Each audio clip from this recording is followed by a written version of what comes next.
Today we're making my delicious low-calorie pumpkin curry. Not only is this dish easy to make, it is perfect for those colder October weeknights, and even better, it works perfectly as meal prep. Start by dicing a medium to large onion, 3 garlic cloves, and 2 bird's eye red chillies. Next, we're going to dice up our pumpkin.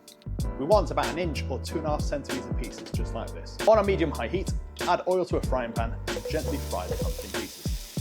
Once you've had a few minutes in the pan, transfer to a bowl and leave them to one side for a minute while it cooks. Heat a large saucepan and add oil. Then your mustard and cumin seeds. Once they start to pop, add your onions and saute until they go to a light golden brown. Now add the garlic and cook for another minute or so. Then your fresh or powdered chilli. If you're not using chilli, just ignore this step completely. Cook for a further minute, stirring occasionally. Next, the turmeric goes in and cook for another 30 seconds, stirring continuously so the turmeric doesn't burn. Now add your pumpkin and give the ingredients a good stir to incorporate together.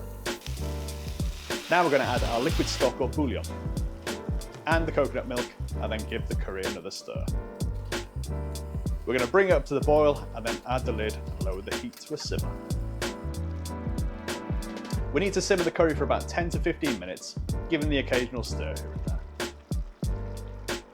When the pumpkin can be squashed with a fork but still holds its shape pretty well, you know you're ready for the next step.